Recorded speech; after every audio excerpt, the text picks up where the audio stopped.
সুপ্রিয় দর্শক আসসালামু আলাইকুম। চলে আসলাম মিষ্টি রেসিপি নিয়ে। আমি আজকে আপনাদের তৈরি করে দেখাবো গুঁড়ো দুধের মালাই চপ মিষ্টি। খুব সহজ এই রেসিপিটা। আমার এই রেসিপি ফলো করে তৈরি করলে বুঝতে পারবেন এর থেকে সহজ আর কোনো রেসিপিই হয় না। আশা করছি আমার এই রেসিপি আপনাদের কাছে ভালো লাগবে। তাহলে চলুন আমি কিভাবে বানাই ঝটপট দেখে নেই। আমি একটা বোল নিয়েছি, নিয়ে নেব এখানে গুঁড়া দুধ। 2 কাপ গুঁড়া দুধ নেব। আপনারা চাইলে মিল্ক ভিটা, ডানো এটা দিয়েও বানাতে পারেন। আমি নিডো গুঁড়া দুধটা নিয়ে নিলাম 2 কাপ পরিমাণ। 2 কাপ গুঁড়া দুধের জন্য আমি এখানে দিয়ে দেব 1 চা চামচ বেকিং পাউডার। বেকিং সোডা না, বেকিং পাউডারটা নিতে হবে অবশ্যই।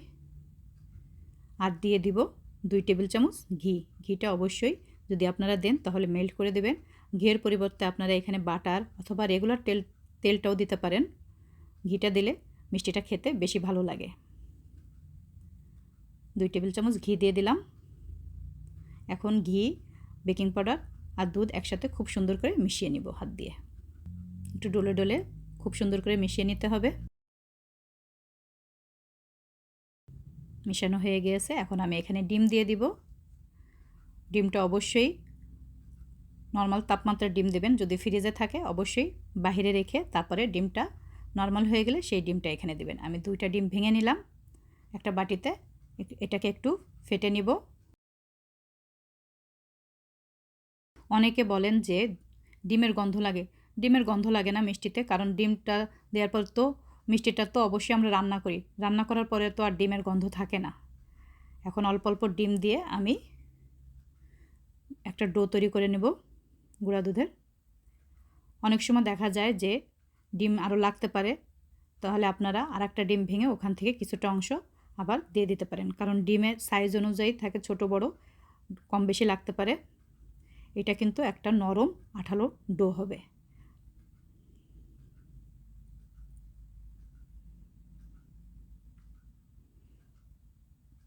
আমি বড় সাইজের 2টা ডিম নিয়েছি, 2টা ডিমেই হয়ে যাবে।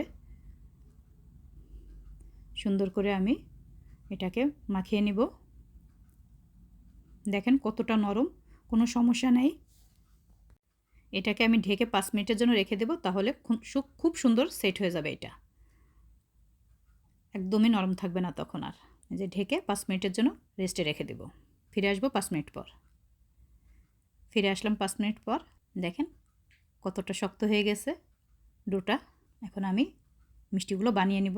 খুব সুন্দর করে মিষ্টিগুলো বানিয়ে নিতে হবে। আপনারা খেয়াল করবেন যেন মিষ্টির গায়ে কোনো ফাটা ফাটা দাগ যেন না থাকে, একদম মসৃণ হয় মিষ্টিগুলা।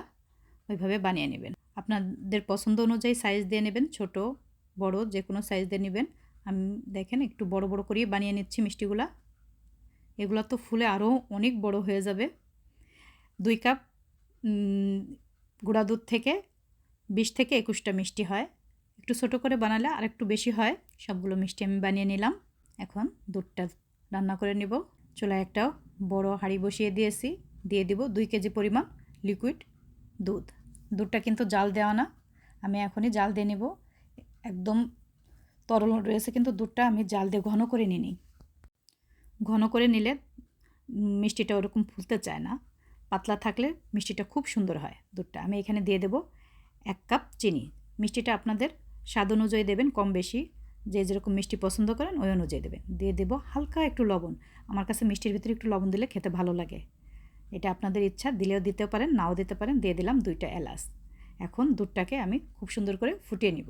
দুধটা ফুটে উঠেছে। এখন আমি মিষ্টিগুলো এখানে দিয়ে দিব। একটা একটা করে খুব সুন্দর করে মিষ্টিগুলোকে ছেড়ে দিচ্ছি দুধের ভিতরে।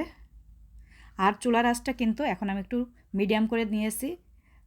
দুধটা যখন ফুটিয়ে নিয়েছি তখন চুলার আঁচটা হাই ফ্লেমে ছিল, এখন আমি মিডিয়াম ফ্লেমে করে নিয়েছি, কারণ আমি এই মিডিয়াম ফ্লেমেই মিষ্টিটাকে সিদ্ধ করে নেব। আপনারা যদি হাই ফ্লেমে রাখেন সিদ্ধ করার সময়, তখন কিন্তু হাই ফ্লেমেই রাখবেন, তো আর কমাবেন না। আর যদি মিডিয়াম ফ্লেমে রাখেন অবশ্যই মিডিয়াম ফ্লেমে রাখবেন, ওটাও তখন কমাবেন না। ওইভাবে মিষ্টিটাকে বানিয়ে নিতে হবে আর কি, সিদ্ধ করে নিতে হবে। আমি এখন এটাকে ঢেকে দিয়ে 5 মিনিট জাল দিয়ে নেব মিডিয়াম আঁচে। ঢেকে দিলাম। মাঝে মধ্যে যখন দুধটা উতলে উঠবে তখন ঢাকনাটা একটু সরিয়ে দেবেন, তাহলে আবার নিচে চলে যাবে, না হলে কিন্তু দুধটা উতলে চুলাটা পড়ে নষ্ট হয়ে যাবে। 5 মিনিটের মধ্যেই খুব সুন্দর সিদ্ধ হয়ে যাবে মিষ্টিটা। ঘড়ি ধরে আমি 5 মিনিটই সিদ্ধ করে নেব মিষ্টিটাকে। দেখেন মিষ্টিটা অলরেডি কতটা ফুলে উঠেছে, আরও ফুলে উঠবে মিষ্টিটা, অনেক সুন্দর হবে মিষ্টিটা। মাঝে মধ্যে এরকম করে একটু উঁচু করে ঢাকনাটা খুলে খুলে দেবেন, তাহলে দুধটা আর উপচায় উঠবে না। দেখেন মিষ্টিগুলো কতটা ফুলে উঠেছে। মিষ্টিগুলো কিন্তু একেবারেই চুপসায় যাবে না, হালকা একটু চুপসাইতে পারে, কিন্তু ওরকম হবে না। খুব সুন্দর হয় মিষ্টিগুলো, আপনারা অবশ্যই ট্রাই করে দেখবেন। যে মিষ্টিগুলো কিন্তু আমার তৈরি হয়ে গিয়েছে, 5 মিনিট হয়ে গিয়েছে, সিদ্ধ করে নিয়েছি মিষ্টিগুলোকে। আমি এই গরম অবস্থায় মিষ্টিগুলোকে নামিয়ে নিব। আপনারা চাইলে এই মিষ্টিটাকে ঠান্ডা করে তারপরে আলাদা একটা পাত্রে তুলে নিতে পারেন, কারণ দুধটা আমি ঘন করব, এর জন্য মিষ্টিটাকে তুলে নিব। মিষ্টিটাকে কিন্তু নাড়া যাবে না, নাড়লে কিন্তু মিষ্টিটা ভেঙে যাবে। খুবই সফট এই মিষ্টিটা, খেয়াল রাখতে হবে যেন আপনি নাড়াচাড়া না করেন। দেখেন আমি দেখাচ্ছি মিষ্টিগুলো কতটা সুন্দর হয়েছে, অনেক সুন্দর হয়েছে মিষ্টিগুলো।